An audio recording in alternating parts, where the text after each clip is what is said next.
सांगली मिरज कुपवाडमध्ये इंधन तुटवडा की व्यवस्थेचा गोंधळ, जनतेच्या सहनशीलतेची परीक्षा सुरूच.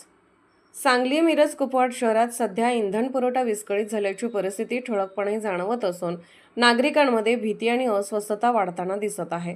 प्रशासनाकडून पुरवठा सुरळीत आहे असा दावा केला जात असला तरी प्रत्यक्ष परिस्थिती मात्र याच्या विरुद्ध चित्र दाखवत आहे. शहरातील अनेक पेट्रोल पंपावर पेट्रोल डिझेल संपल्याने पंप बंद ठेवावे लागत आहेत, तर जिथे इंधन उपलब्ध आहे तिथे नागरिकांना तासनतास रांगेत उभे राहावे लागत आहे. विशेषतः रिक्षा चालक आणि रोजंदारीवर जगणाऱ्या कामगारांसाठी ही परिस्थिती अत्यंत गंभीर बनली आहे. पहाटेपासून रांगेत उभे राहूनही 2 ते 3 तासानंतर इंधन मिळणे म्हणजे त्यांच्या उदरनिर्वाहावरच गदा येत असल्याची भावना व्यक्त होत आहे. या गोंधळामागे नेमके कारण काय? नागरिकांकडून अनावश्यक साठेबाजी होत आहे का की पुरवठा साखळीच खंडित झाली आहे?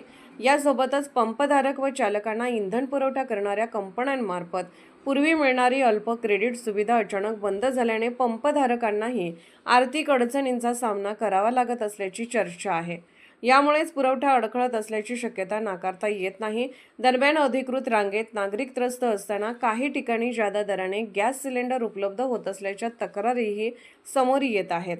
यामुळे काळा बाजाराचा संशय अधिक गडद झाला आहे. या सर्व परिस्थितीत प्रश्न एकच, जबाबदार कोण?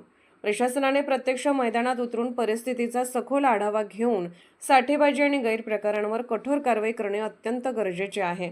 तसेच नागरिकांनीही घाबरून साठा न करता संयम राखणे तितकेच महत्त्वाचे ठरणार आहे. सध्या मात्र या इंधन संकटामुळे सर्वसामान्य नागरिकांची होणारी होरपळ थांबवण्यासाठी तातडीने ठोस उपाययोजना होणे ही काळाची गरज ठरत आहे. अर्धराज्य न्यूज चॅनलला लाईक करा, शेअर करा आणि सबस्क्राईब करा.